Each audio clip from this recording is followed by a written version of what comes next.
Meus irmãos, no domingo passado, no último domingo, nós vimos o texto de 1 Reis, capítulo 14, de 1 a 20, e nós vimos a enfermidade que veio sobre o filho do rei Jeroboão, chamado Abias, mas nós vimos parte do texto.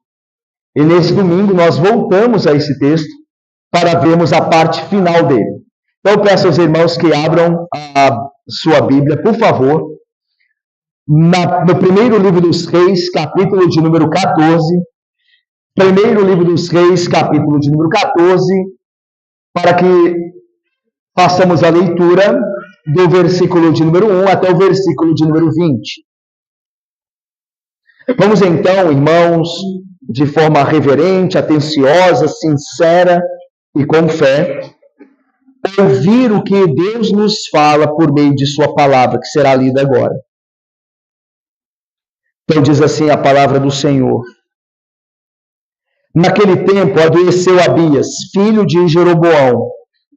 Disse este à sua mulher: dispõe-te agora e disfarça-te, para que não conheçam que és mulher de Jeroboão.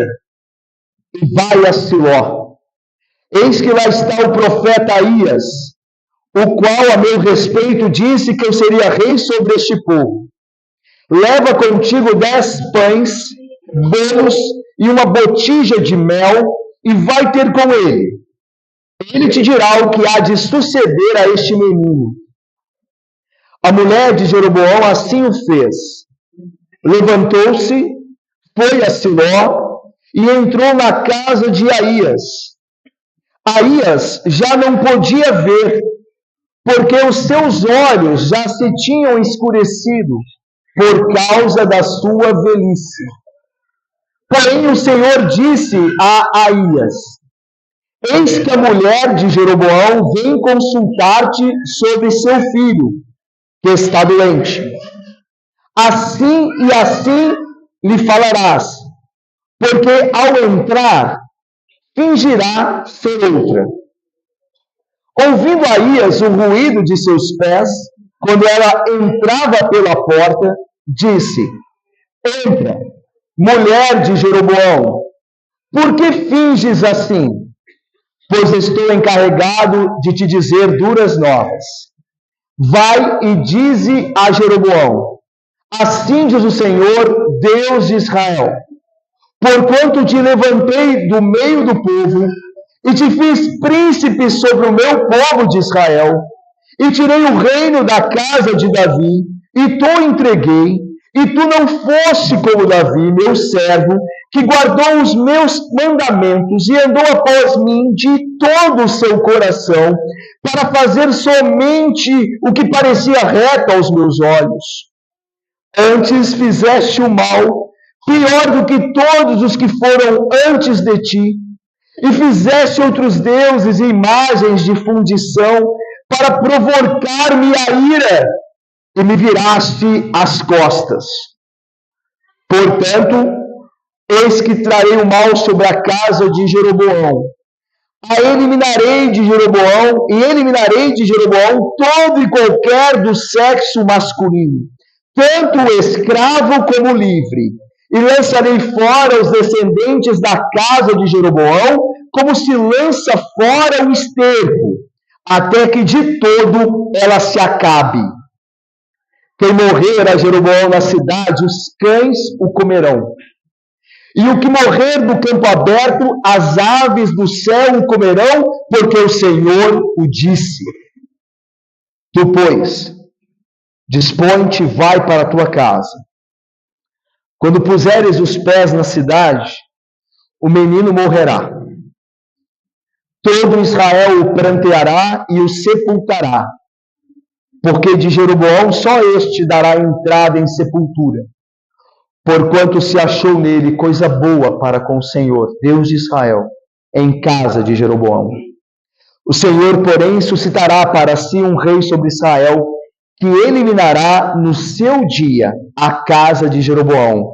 Que digo eu? Há de ser já. Também o Senhor ferirá Israel, para que se agite como a cana se agita nas águas.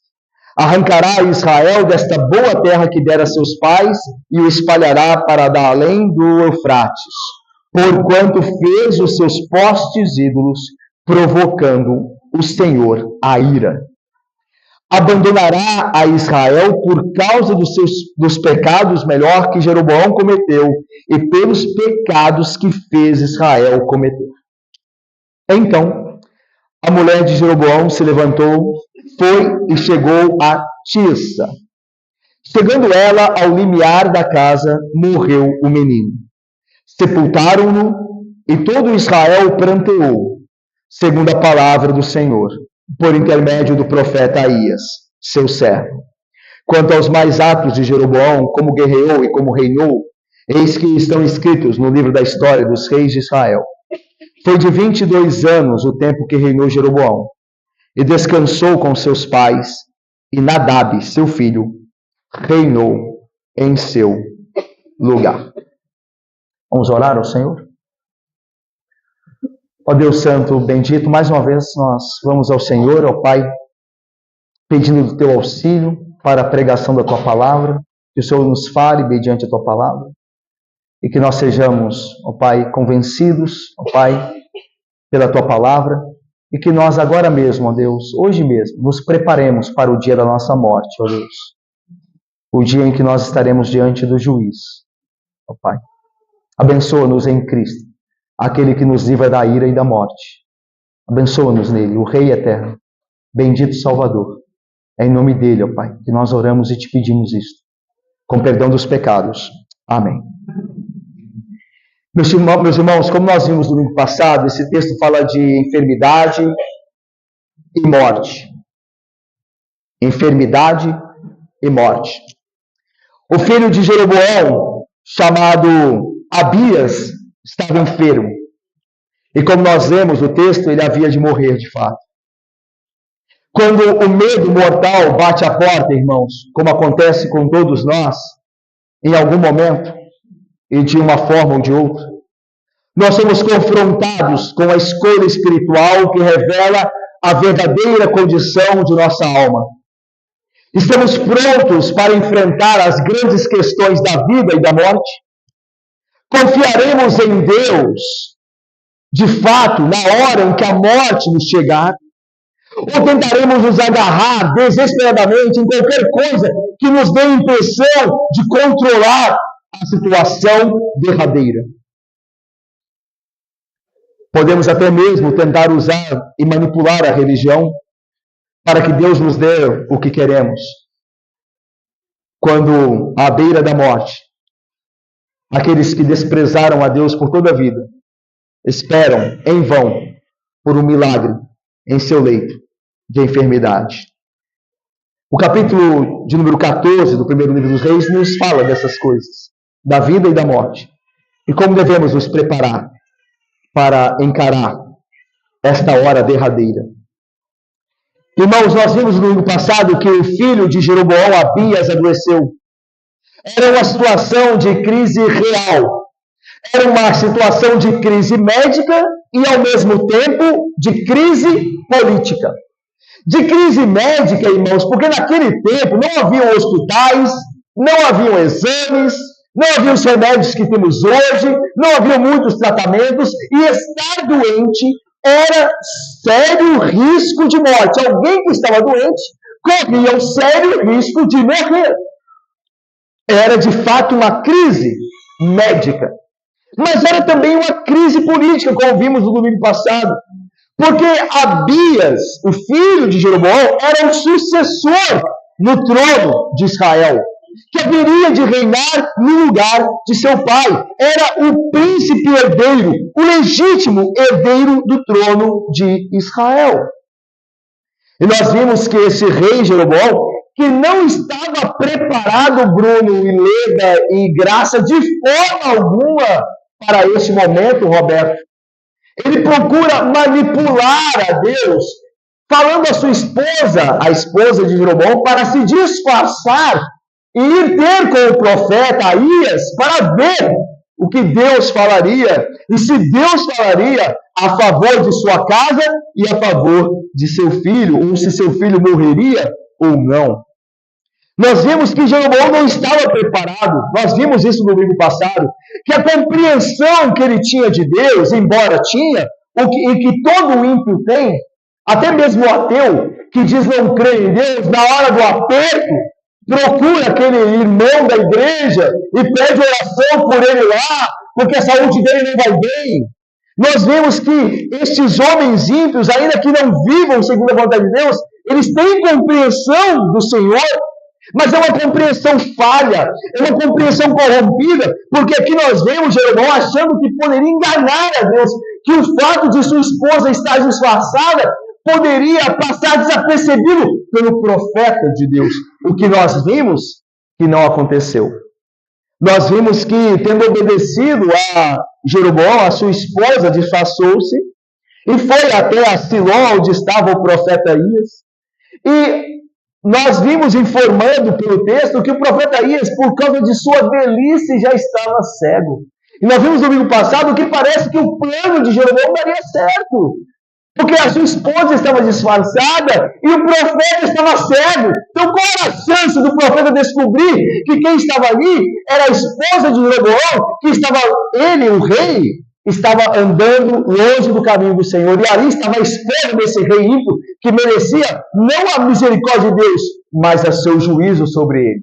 Qual é a possibilidade? Mas nós vemos, irmãos, que nada pode ser escondido do Senhor. Enquanto a mulher de Jeroboão se aproximava de Siló, da casa do profeta, Deus falou ao profeta, e disse ao profeta: eis que a mulher de Jeroboão vem ter contigo, e ela vem disfarçada, ela fingirá ser outra. Mas você dirá a ela isso, e assim, e assim, e assim, e dirás. E nós vimos domingo passado, e aprendemos domingo passado aqui, meus irmãos, que é inútil tentar esconder nossos pecados de Deus. É inútil tentar esconder nossos pecados do Senhor. Irmãos, o Senhor é luz. Você acha, e eu também entendo, que o Senhor não conhece os nossos pecados? Que o Senhor não sabe o que você tem feito durante a semana? Você pode esconder isso do seu pastor, pode esconder isso do seu presbítero, do seu pai, da sua mãe. Mas de Deus, você não pode esconder. Deus é luz. E a luz dissipa as trevas. O Senhor Jesus é aquele que tem os seus olhos como chamas de fogo. A escuridão, como diz Davi, para Deus é como a luz do meio-dia. A escuridão para Deus é como a luz do meio-dia. Nada pode ser escondido de Deus. E Ele trará tudo o que é oculto à luz. Ele revelará todos os nossos pecados escondidos. O melhor caminho, meus irmãos, é confessar os pecados. O melhor caminho é ser sincero e honesto com o Senhor. Não é fingir quem nós não somos. É ir ao Senhor e confessar que temos pecado. E aquele que confessa os seus pecados e os deixa, alcançará misericórdia. Que promessa, não? Que promessa a nós pecadores, Karina. Não importa quanto pecado nós temos, minha irmã. A promessa do Senhor Jesus é: aquele que confessar os seus pecados e os abandonar, alcançará misericórdia. Ele prometeu. Ele é fiel para cumprir. Não esconda os seus pecados do Senhor. Antes confesse os seus pecados. E o Senhor terá misericórdia de ti. E o Senhor te livrará dos pecados. E o Senhor te fará santo. E o Senhor te fará feliz. Ele prometeu. Confie nele. Faça isso. Confie nele. Mas não foi isso que Jeroboão fez. Jeroboão insistiu no seu fingimento. Mas o que ele podia fazer contra Deus que tudo vê? E contra o profeta de Deus, a quem Deus revela as coisas? Nós vemos agora que a esposa de Jeroboão chega até a casa do profeta Aías. Veja aí no versículo de número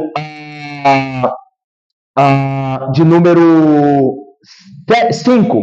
Veja aí.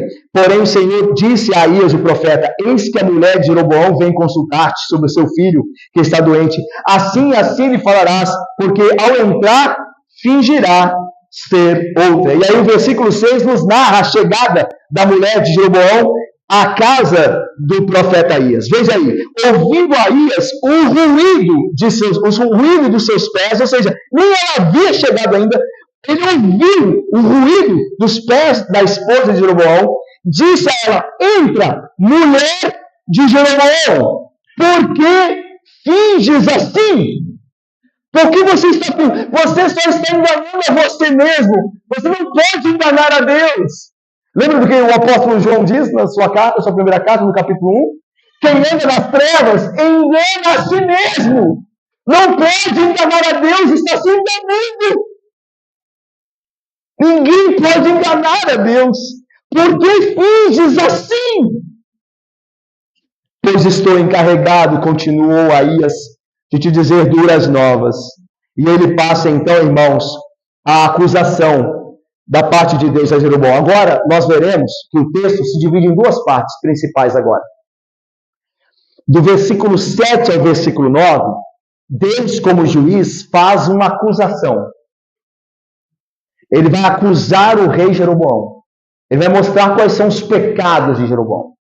Do versículo de número 7 ao versículo de número 9. Do versículo de número 10 até o versículo de número 16 é a sentença. Então Jeroboão está diante do tribunal de Deus, do qual ele achou que poderia se esconder. E o primeiro passo diante do tribunal, o primeiro passo do juiz é acusar. É revelar os pecados. E depois ele vai aplicar a sentença.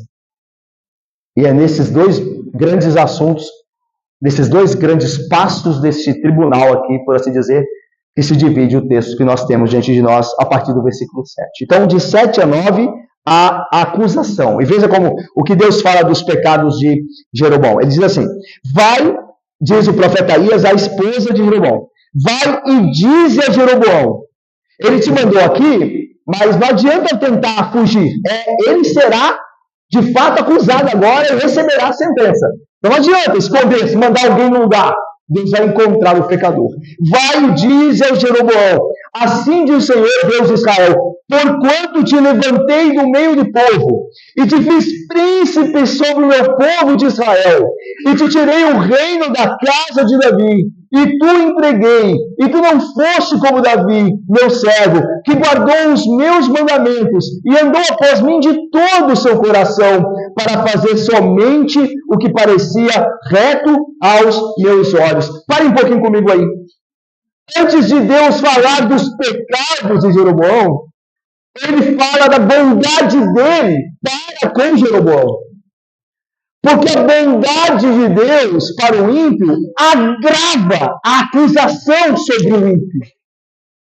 Quando Deus é bom com alguém e essa pessoa não retribui segundo a sua bondade, a situação dessa pessoa piora. Antes Deus não tivesse sido bom com ela. Porque quando Deus faz o bem ao ímpio, e o ímpio retribui com o mal, com ingratidão, com desconhecimento de Deus, o não reconhecimento de Deus, então isso agrava a situação do ímpio. Se todas as coisas cooperam para o bem daqueles que amam a Deus, então todas as coisas cooperam para o mal dos que não amam. Mesmo as bênçãos comuns que alcançam os ímpios cooperam para o mal deles. Porque eles, recebendo o bem, não agem segundo o bem que receberam. E é por isso que Deus está lembrando a Jeroboão o bem que ele fez a Jeroboão. Ele diz: eu te tirei do meio do povo. Eu te fiz príncipe sobre o povo de Israel. Eu tirei parte da casa de Davi e te entreguei. E tu não foste como Davi. E aqui a ideia de tu não foste como Davi é o seguinte: e dei Davi a ti como um exemplo. Você teve um exemplo de piedade. Você viveu debaixo do reino dele. No reino de seu filho, Salomão, você tinha um exemplo a seguir e você não fez isso. É mais ou menos como Deus se voltasse para nós e dissesse: eu te dei uma família de crentes. Eu te dei um pai piedoso. Eu te dei uma mãe crente. E você desprezou essas coisas. E você desprezou esta graça. E você não se importou. Você não veio de um lar pagão. Você foi colocado num lar cristão. Eu cerquei você de bons amigos crentes, de uma igreja piedosa. E você desprezou tudo isso.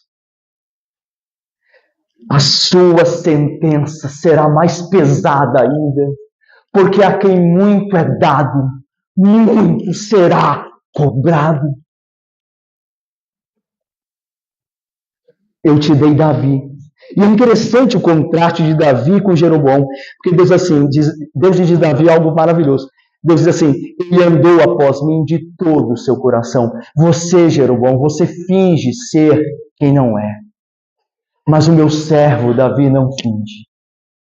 E é interessante, né? Porque se a gente pensa em Davi, Elci, Márcio, Júlia, Marconi, se nós pensamos em Davi, nós pensamos também nos pecados de Davi. Mas Davi nunca fingiu. Davi confessou. Davi disse: eu nasci na iniquidade. E em pecado eu fui concebido. Ó Deus, eu sou um pecador, eu mereço a tua ira. É disso que Deus está falando. O meu servo Davi andou de todo o coração diante de mim. Ele era um pecador, mas ele era sincero. Ele rasgava o coração. Ele não fingia ser quem não era. Mas você, Jeroboão, você finge ser quem você não é. Eu te dei muitos benefícios, mas você não viveu segundo eles. Você não viveu grato. Versículo 9. Antes, fizeste o mal com todos esses benefícios, com todas essas bênçãos com as quais eu te cerquei. Você fez o mal pior do que todos os que foram antes de ti. Por que ele foi pior do que os que foram antes dele? Porque os que foram antes de Jeroboão caíram em idolatria. Mas Jeroboão, Leandro, não só caiu em idolatria, ele promoveu idolatria. Ele confeccionou ídolos para que o povo adorasse. Então ele fez pior.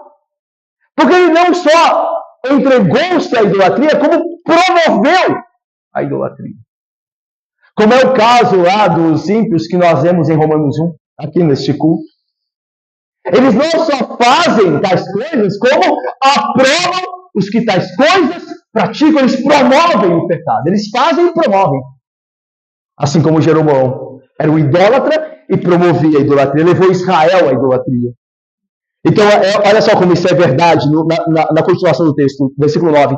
E fizeste outros deuses, está vendo? Você não só adorou outros deuses, você fez outros deuses e fez imagens de fundição para o quê? Para provocar minha ira. E me viraste as costas. A ideia é: eu fui bom para contigo, eu cerquei você de bênçãos e você me trocou por ídolos. Você fez ídolos pelos quais me trocou e virou as costas para mim, diz o Senhor. Irmãos, aqui nós passamos a primeira aplicação. Qual é a nossa própria atitude para com Deus? Como lidamos com as bênçãos com as quais Ele nos tem cercado? Somos sinceros e gratos a Ele em obediência de todo o coração, com toda alegria, ou nós viramos as costas para Deus, mesmo com Ele nos cercando de bênçãos? Antes de responder esta pergunta, irmãos, devemos considerar cada um de nós, irmãos, como igreja e como um indivíduo, as bênçãos que Deus tem trazido às nossas vidas. Nós temos vida e saúde. Nós temos a provisão do Deus poderoso para as nossas necessidades diárias. Nós temos dons e talentos. Pensemos em tudo que nos foi dado e consideremos melhor que nós não somos dignos de nada do que temos. Nada do que temos nós merecíamos, e ainda Deus tem nos dado muito mais do que pedimos ou pensamos. Agora devemos refletir também sobre o padrão que Deus estabeleceu para nós em seu Filho Jesus Cristo. Se Jeroboão tinha Davi como padrão e foi cobrado, quanto mais nós seremos cobrados, tendo o grande filho de Davi como nosso patrão, como rei perfeito e santo, soberano, amável, misericordioso, perdoador. Quanto mais nós seremos cobrados. Se Jeroboão foi, tendo Davi, o homem falho, crente, porém falho, como padrão, Deus o cobrou. Nós temos Cristo. Nós temos Cristo, o grande filho de Davi. Por isso, irmãos, a pergunta que devemos nos fazer é a seguinte: estamos vivendo de acordo com tudo que Deus nos deu? Ou devemos também ser acusados de termos virado as costas para Ele? E como alguém pode virar as costas, presbítero Cortes, para Deus? Como é que alguém pode virar, Isaac, as costas para Deus, Alan, meu irmão? Quando nós trocamos a Deus, como Jeroboão trocou por dinheiro, por sexo, por poder, quando nós trocamos a Deus por essas coisas, quando essas coisas passam a dominar a nossa vida, nós estamos virando as costas para Deus. Fazemos isso quando deixamos de agradecer a Deus por as suas muitas bênçãos. Quando nos queixamos de todos os problemas da vida como se merecêssemos mais do que temos. Não entendendo que nós merecemos é nada. E tudo que nos vem da mão graciosa e misericordiosa de Deus. Viramos as costas quando deixamos de nos alimentar da palavra de Deus ou de falar com Ele em oração. Quando nos voltamos para Deus apenas quando Ele é o último recurso. Quando não há mais nada a fazer, aí nós nos voltamos para Ele. Dessas e de outras maneiras mil, nós viramos as costas para Deus. E a pergunta que nós fazemos é a seguinte, irmãos: como nós temos nos comportado diante da graça e da bondade de Deus para conosco? Como é que eu e você temos reagido? Temos nos relacionado com a bondade de Deus para conosco? Temos amado mais a Deus, servido mais a Deus, confiado mais em Cristo, amado mais a Cristo, ou temos desprezado ao Senhor, virando as costas para Ele e adorando outros deuses? O pecado, meus irmãos, é um assunto sério, como Jeroboão teria que descobrir, como de fato descobriu. Cada julgamento precisa de um veredito, de uma sentença. Nós vimos a acusação. Eu te dei bênçãos e você virou as costas. E você procurou a idolatria. E você criou para si falsos ídolos. Essa é a acusação. E toda acusação precisa de uma sentença, de um veredito. E Jeroboão não ficou sem essa sentença e veredito. Aliás, a sentença para Jeroboão foi uma das mais terríveis da Bíblia. Foi um juízo de condenação absoluto. Absoluto. Deus iria exterminar toda a casa dele.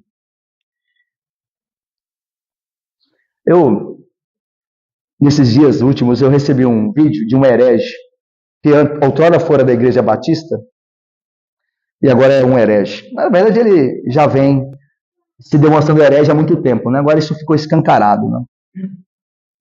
E ele questionava nesse vídeo como é que alguém pode compreender Deus destruindo os filhos dele, queimando os filhos dele no inferno. Como é que alguém pode crer num Deus que pega os seus filhos e queima no inferno? O que esse herege não entende é que estes, como Jeroboão, não são filhos. Eles não são filhos. Eles são inimigos rebeldes, a quem Deus, em sua paciência, tem dado muito mais do que merece. Porque se Deus fosse justo, apenas justo, como é de fato, mas é também misericordioso, mas se Deus fosse justo apenas, iria destruí-los no mesmo instante, como alguém pisa na cabeça de uma serpente. Mas Deus dá a ele tempos de vida. E nós vemos o texto, no final do texto, que Jeroboão reinou por anos e anos sobre Israel e foi dormir com seus pais, foi sepultado. Certamente, após a sua morte, teve o inferno à sua espera, mas mesmo assim, Deus, bondosa, tolerantemente, pacientemente, suportou aquele ímpio, blasfemador contra ele. Deus não é mau, ele é muito bom, Deus é muito bom.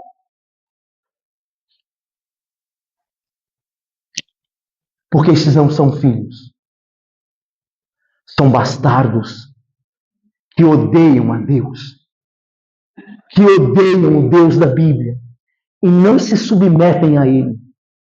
Praticam más coisas e aprovam os que fazem igual.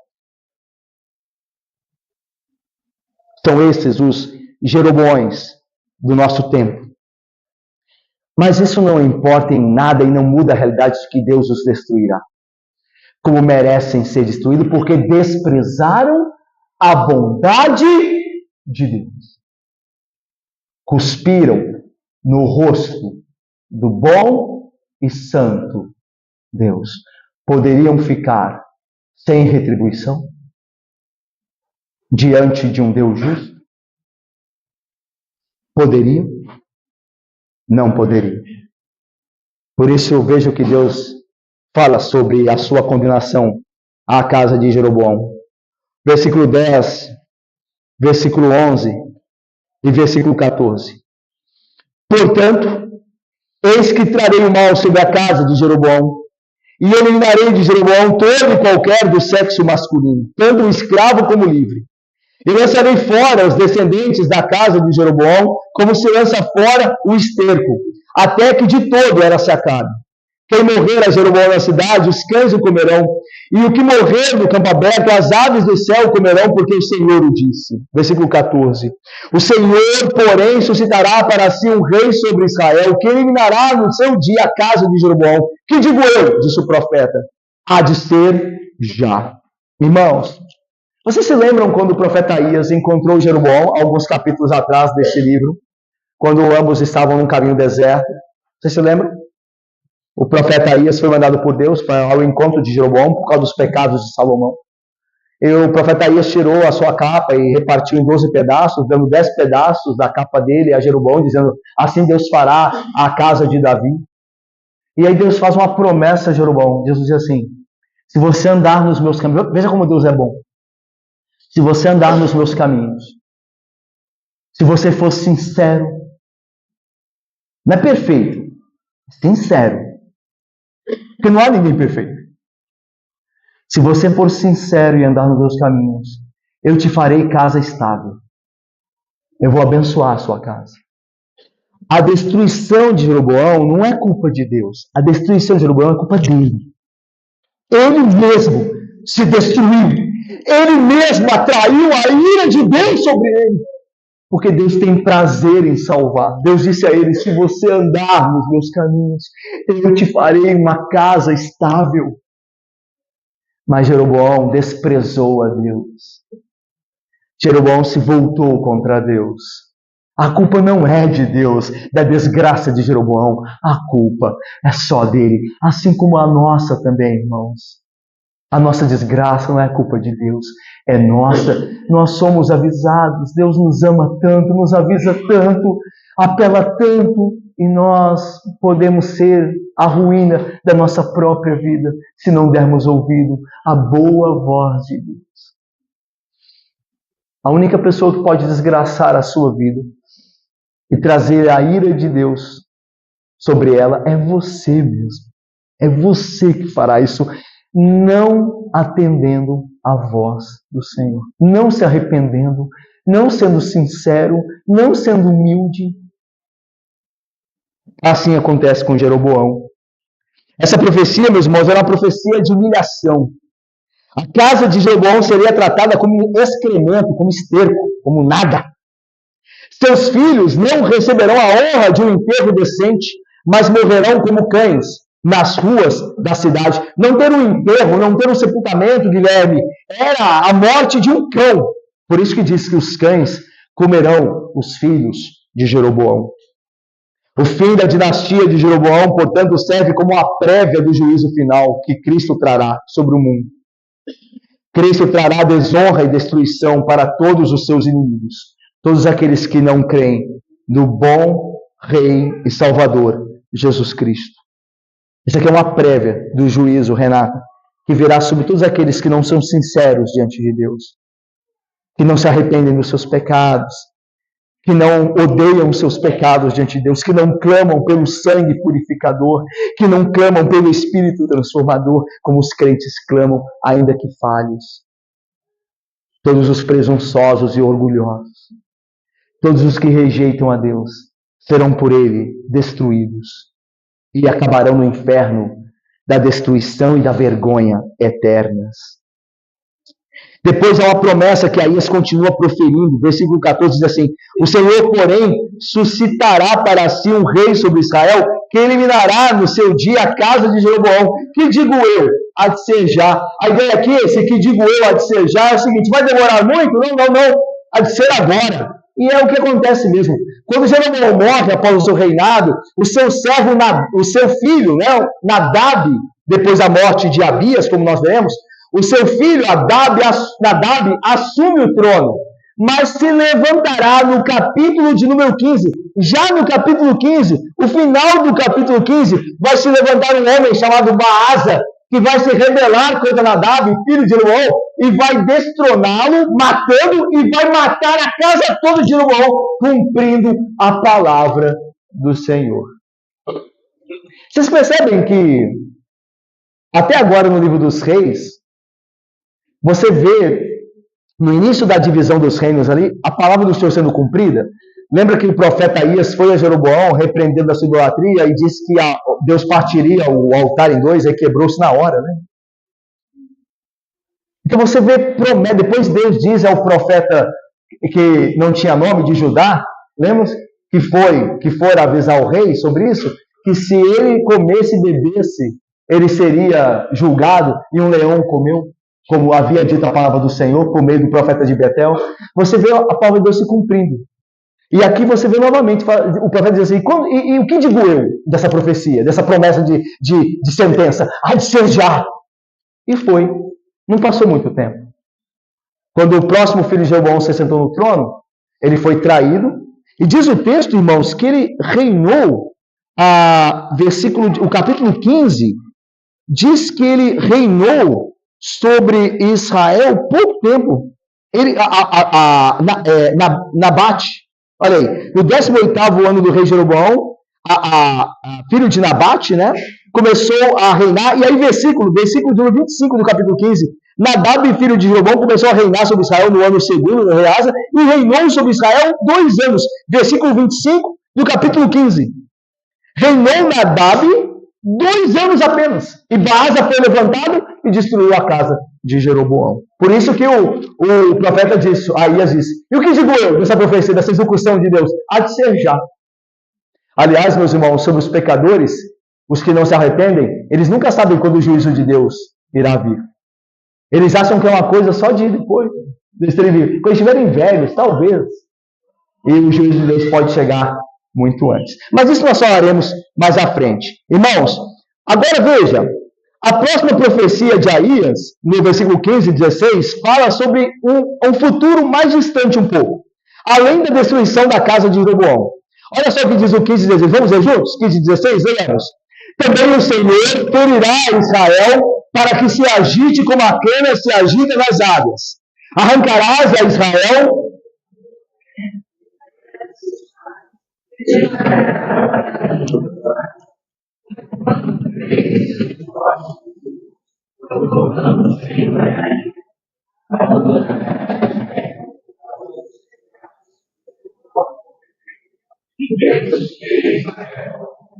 Veja que a implicação dos pecados de Jeroboão não são apenas para a sua família. O reino de Israel receberá as implicações do pecado de Jeroboão. Esses temas retornam constantemente nos livros bíblicos de 1º e 2º Reis, com cada geração repetindo os pecados de Jeroboão. Aliás, é uma máxima, né, do livro dos Reis, né? O rei tal continuou nos pecados de seu pai, continuou nos pecados do outro rei.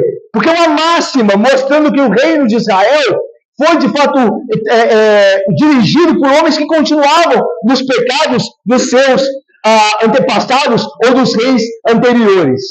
Por causa, então, meus irmãos, da desconsideração de Jeroboão pela santidade de Deus, por fim, as pessoas do seu reino sofreriam também justiça da ira divina. E nós sabemos que isso veio ao reino de Israel, né? No ano de número 722 a.C., o reino da Assíria, por Senaqueribe, tomou o reino de Israel e o destruiu completamente, o reino do norte. E o reino do norte nunca mais, jamais se levantou novamente. Então veja, a casa de Jeroboão cairia, como caiu imediatamente, e posteriormente, em 722 a.C., o reino do norte também cairia, como proferiu o profeta Aías nessa profecia de sentença e de execução. É interessante que essa profecia do profeta Aías fora dada 200 anos antes da queda do reino do norte. 200 anos antes, mas Deus manteve a palavra. 200 anos se passaram e a palavra de Deus se cumpriu. Deus não esquece das suas promessas, né? Tanto as boas promessas como as duras promessas, né? Com relação aos ímpios. Deus não se esquece, Ele cumprirá o que Ele proferiu, a sua boca proferiu. Irmãos, antes de nós continuarmos, nós devemos pensar em como sementes de iniquidade podem implicar na destruição de gerações futuras. Não é verdade? É que nós vemos isso aqui. O reino do norte foi destruído, mas quem plantou a semente da destruição? Foi Jeroboão. Jeroboão começou com idolatria, o que levou à destruição de um reino. Já paramos para pensar nisso? A maneira que nós vivemos em nosso lar, como, por exemplo, pais e maridos, nós estamos semeando ou não destruição. Se você, como crente na sua casa, vive de uma forma a negar essa profissão, você está semeando destruição no seu lar. Os seus filhos terão implicações da sua vida longe de Deus. A sua esposa sofrerá pela sua vida longe de Deus. Porque são sementes que nós lançamos e que trarão frutos que serão colhidos por gerações que virão depois. A gente nunca pensa assim, né? A gente sempre, Satanás quer sempre nos fazer entender ou acreditar que o nosso pecado é algo muito bem limitado, né?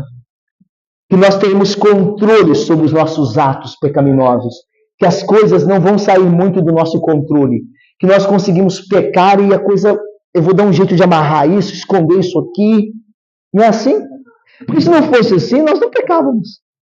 Se nós acreditarmos que a coisa ia sair do controle, nós daríamos um passo para trás. Mas nós sempre achamos que nós teremos controle. E não é verdade. E não é verdade. Quem peca anda nas trevas, diz o apóstolo João, e não sabe para onde vai. Lembre-se disso hoje, nesta noite. Se você está vivendo em pecado, eu não sei. Eu não sei, mas Deus sabe se eu e você estamos vivendo em pecado. Mas saiba, se você está vivendo em pecado, meu irmão, e não se arrependeu, você não sabe onde você vai parar, onde a sua vida dará. E não será algo agradável, nem para você, nem para os seus. Odeie o pecado. Odeie o pecado. Lute contra ele. Porque ou você o destrói, ou ele irá destruir você. Odeie o pecado. O seu pecado, o meu pecado, levou o Salvador à cruz. É por eles que ele foi moído naquela cruz, esmagado debaixo da ira de Deus. Odeie o pecado. Lute contra ele. Clame ao Senhor para que ele te livre do pecado. E ele fará. Ele fará. Ele fará. Ele te livrará do poder do pecado. Ele te dará vitória contra o pecado, destruidor do pecado. Mas lembre-se, pecados trazem implicação. E nós não sabemos onde elas irão parar. Agora eu caminho para o final, mostrando algo muito interessante que a palavra de Deus nos diz aqui nesse texto. É que embora a profecia de Aías, o profeta aqui, ela seja mais ampla, ela acaba afunilando no indivíduo.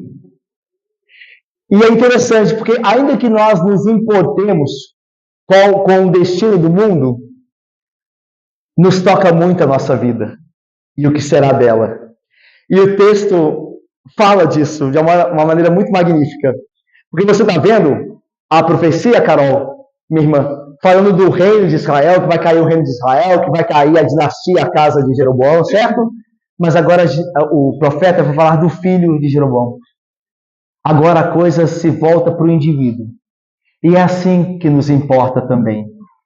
Porque ainda que nós nos preocupemos com as nações do mundo e com o que acontecerá com os homens, a nossa vida nos importa muito. O que acontecerá conosco quando nós estivermos diante da morte? E é por isso que o texto se volta também para o filho de Jeroboão, Abias. E olha o que diz acerca dele no versículo 12 e 13. E preste atenção nesses versículos, porque eles têm uma graça aqui que poucas vezes é vista, é notada. Olha só, vamos ver juntos? 12 e 13, o que Aías diz à mulher de Jeroboão? Olha aí, vamos ver. Tu, pois, dispõe-te.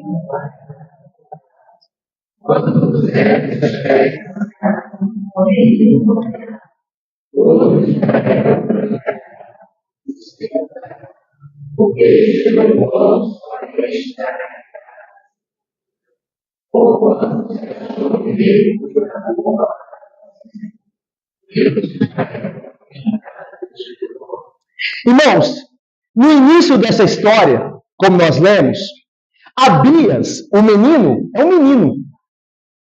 Ele não é um adulto. O termo usado hebraico para ele é de um jovem menino. Ele está doente. Ele está à beira da morte. E por fim ele morreria, como diz o texto. Mas no início da história, ele parece ser um infeliz, não é verdade? Afinal de contas, ele que estava doente. Ele que parecia longe de qualquer recuperação. Mas Abias acaba sendo, irmãos, o bem-aventurado da história. Se tem alguém aqui bem-aventurado, é Abias. Vocês viram o que o texto diz dele? O que Deus disse dele? O menino morrerá. Todo Israel o pranteará e o sepultará. Porque de Jeroboão só este dará entrada em sepultura. Por quê? Por que Deus? Deus responde: porquanto se achou nesse menino coisa boa para com o Senhor, Deus de Israel. Ai, que versículo.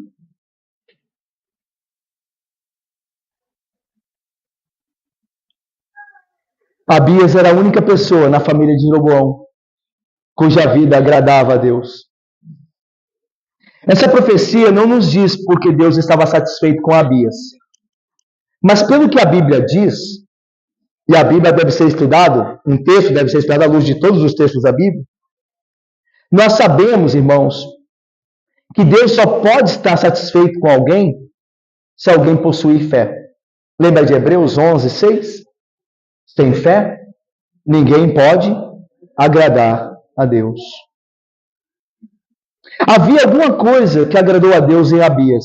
E isso que agradou a Deus era resultado de fé. É claro que o menino morreu mesmo assim. Mas pelo menos a sua morte seria adequadamente lamentada. Seu corpo receberia um enterro decente. E ele iria para o seu pai. Convenhamos, um pai incomparavelmente melhor do que Jeroboão. O Pai Celestial. Aliás, muito próprio para o menino que se chamava Abias, não é verdade? Porque Abias significa: o Senhor é o meu Pai. Não é Jeroboão. É o Senhor que é o meu Pai. Pois Deus o tomou para si, porque achou nele algo que agradava. Às vezes a gente desconsidera muito os infantes, né, na igreja, os pequenos. Mas Deus não os desconsidera, porque Deus acha neles algo que o agrada. Que bênção, não? Abias era aquele que era bem-aventurado nesse texto, embora parecesse o contrário no início. E daqui nós aplicamos e aprendemos algumas coisas, irmãos. Irmãos, prestem atenção, estejam comigo aqui. Há coisas muito piores, irmãos, do que a morte. E nada é mais bem-aventurado que morrer em Cristo. Nada é mais bem-aventurado que morrer em Cristo. Lembram-se de Lázaro? Do que o Senhor disse? Essa enfermidade de Lázaro não é para a morte, disse o Senhor Jesus. Lázaro estava seguro, mesmo que enfermo. Ele estava seguro, mesmo morto. Porque o Senhor, por sua misericórdia, não permitiria que Lázaro morresse, mas ele viveria. E não viveria apenas no dia em que o Senhor o trouxe do túmulo, como narrado lá no Evangelho de João, mas ele viveria como vive eternamente.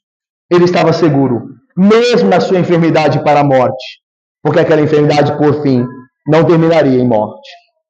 Irmãos, se somos saudáveis ou doentes, se vivemos ou morremos, a coisa mais importante é se estamos em Cristo. Se morremos para o pecado e vivemos para Deus. Jesus é aquele que traz cura salvadora. E esta cura salvadora é o perdão dos nossos pecados e a promessa de vida eterna através da fé na pessoa de Cristo, na sua morte e ressurreição. Não se surpreenda, meu irmão, com sua doença. Talvez você seja uma pessoa muito doente. Talvez eu e você fiquemos muito doentes até a morte. Mas não se importe, pensando que justos não sofrem ou morrem na juventude.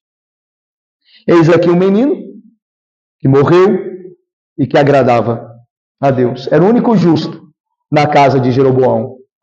Deus muitas vezes chama os seus filhos para sofrer e mais cedo ou mais tarde os chama para si mesmo através da morte. Abias era a única pessoa em sua família que estava pronto para morrer. Engraçado, não? Aquele menino era a única pessoa na sua família que estava pronto para morrer. Pois tinha colocado sua confiança em Deus. Não sabemos como, mas sabemos que ele colocara, porque Deus achou nele coisa agradável. Irmãos, você está pronto para morrer?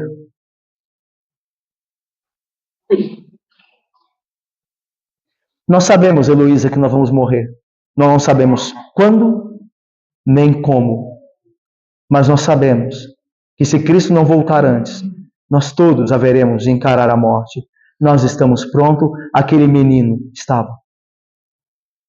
Porque ele colocou a sua fé em Deus. E não há coisa mais bem-aventurada, Leila, do que morrer em Cristo Jesus. Porque quem morre em Cristo vive eternamente. A morte não tem poder sobre ele. Você está pronto para morrer? Você confia em Cristo? Bem-aventurado é aquele que está pronto para morrer, como Abias morreu. Morreu crendo em Deus. É triste nós pensarmos que no caso da mãe dele, de Abias, isso não parece ser uma verdade, certamente. Não há nada esperançoso para a mulher de Jeroboão. Havia para o filho dela, o menino Abias, mas para ela mesma, não havia. Tudo aconteceu com ela exatamente do jeito que havia sido profetizado. Vamos ao final do texto, 17 até 20. Então a mulher de Jeroboão se levantou e foi e chegou a Tirza. Chegando ela ao limiar da casa, o limiar aqui são os degraus da casa. Ela está entrando na casa. Morreu o menino. Sepultaram-no e todo Israel pranteou, segundo a palavra do Senhor por intermédio do profeta Aías, seu servo. Quanto aos mais atos de Jeroboão, como guerreou e como reinou, eis que estão escritos no livro da história dos reis de Israel. Foi 22 anos o tempo que reinou Jeroboão e descansou com seus pais. E Nadab, seu filho, reinou em seu lugar. É interessante, eu estava lendo esse texto enquanto preparava o sermão, estava lendo esse texto, e eu fiquei impressionado como Deus descreve em sua palavra a morte de Jeroboão. Diz assim, e ele descansou com seus pais. Parece uma morte tão tranquila, não é? Enquanto o filho dele estava enfermo, imagina a angústia ali das pessoas vendo aquele menino enfermo, ele morria de maneira terrível, uma enfermidade, mas morria em paz com Deus. Enquanto Jeroboão parece estar sendo sepultado tranquilamente, indo ao inferno. Como nós julgamos mal, não é verdade? Como nós achamos que as pessoas que sofrem nessa vida, sobre elas está a ira de Deus? E isso nem sempre é verdade. Às vezes tem pessoas que são acometidas de tantos males, mas são amadas por Deus. E tem pessoas que nada acontece com elas, parece que tudo vai bem, e está sobre elas a ira do Senhor. Como nós julgamos mal? Porque nós não julgamos segundo a lei de Deus, a palavra dele. Nós julgamos pelo que vemos muitas vezes. Se a pessoa vai bem, se a pessoa é saudável, se a pessoa é rica, se a pessoa está sempre alegre, então está tudo bem com ela. Mas se a pessoa está a sofrer, está sempre a chorar, a lamentar-se, então tudo vai mal com ela, como nós julgamos mal. Nem sempre isso é verdade. Há muitos filhos de Deus que sofrem, e não pouco nesta vida, mas terão a paz eterna. E há muitos ímpios que estão tranquilos nesta vida, mas quando morrerem estarão para sempre debaixo da ira destruidora e eterna do Deus Todo-Poderoso. Que coisa terrível, coisa inimaginável. Está debaixo da ira de Deus para sempre, onde o fogo não se apaga e onde o verme não morre, e serão queimados e comidos pelo verme eternamente, na vergonha e dor eternas. Que coisa terrível! Mas vivem hoje despreocupados, como se não houvesse amanhã, enquanto o crente sofre, luta e geme. Mas o que o aguarda é glória, paz, felicidade eternas. Mas eu queria terminar dizendo que parece que tudo que aconteceu nessa história pouco importou para a mulher de Jeroboão e para o próprio Jeroboão. Você não os vê arrependidos? Ela chega em casa, o filho morre, mas você não vê ela confessando os pecados, ela orando a Deus, ela voltando ao profeta para pedir perdão. A história continua dizendo que os anos e atos de Jeroboão estão narrados no livro da história dos reis, que ele reinou tanto tempo e descansou, e nada mudou. O juízo de Deus foi proferido, o juízo de Deus foi executado, e eles continuaram a viver como se nada estivesse acontecendo. E eu termino aqui, irmãos, com a aplicação final. A despeito de todos os julgamentos que se realizam nas Escrituras, como foi o caso aqui da família de Jeroboão, muitas pessoas ainda duvidam que Deus punirá os seus pecados. Talvez ouviram falar do juízo final, o qual segue o inferno eterno, mas não acreditam em uma única palavra disso tudo. Ou então, esperam poder encontrar alguma forma de esconder seus pecados de Deus, como Adão, lembram-se? Que infantilmente tentou se esconder de Deus por trás das árvores do jardim, ou como a mulher de Jeroboão, que tentou se disfarçar do Deus que tudo vê. Nós estamos na igreja e nós ouvimos muitas vezes sobre a ira e a mão pesada de Deus sobre pecados. Mas pode ser, meus irmãos, que alguns dentre nós pouco se importem com isso. E voltem hoje para suas casas para viverem do mesmo jeito, longe da vontade de Deus. Irmãos, vocês não me conhecem plenamente. E nem eu a vocês, como Deus conhece vocês. Mas pode haver entre nós pessoas que ouvem essas coisas, mas julgam de menos importância. e vão continuar vivendo a sua vida como sempre viveram, como fizeram Jeroboão e a sua esposa, e serão condenados e destruídos, como foram Jeroboão, sua esposa e sua casa, com exceção de Abias. Em vez de nós esperarmos um julgamento que certamente virá, é melhor nos acertarmos agora com o Senhor Deus. Lembra do Salmo 2? Lembra do que diz o Salmo 2? Beijai o Filho, que é Cristo, para que não se irrite e não pereçais no caminho. Porque dentro em pouco, lembra do profeta? O que digo eu? Há de ser já. Porque dentro em pouco se lhe inflamará a ira. Beijai o Filho, acerte as suas pazes com Deus, arrependa-se, abandone o pecado, viva de forma diferente, entregue-se ao Senhor, consagre-se a Ele, clame pelo seu poder, mas mude o seu jeito de viver, porque dentro em breve o Filho terá a sua ira inflamada. Bem-aventurados todos os que no Filho se refugiam. Salmo 2, versículo 12. Irmãos, se você crer no Senhor Jesus Cristo e se arrepender dos seus pecados, com os quais você tem atraído a ira de Deus, então você será curado, não de uma doença física, mas da desgraça da natureza pecaminosa que conduz ao inferno debaixo da ira de Deus. Você não precisa ter o fim de Jeroboão, nem da família de Jeroboão. Corra para o filho de Davi. Corra para o Cristo. Refugie-se nele. Esconda-se nele, debaixo da sua graça. Creia em seu amor infinito e misericordioso, que perdoa o pecado. Agarre-se a Cristo e você será salvo do juízo. Certamente virá. E ainda que você morra como morreu Abias, você viverá eternamente. Que assim seja. Amém.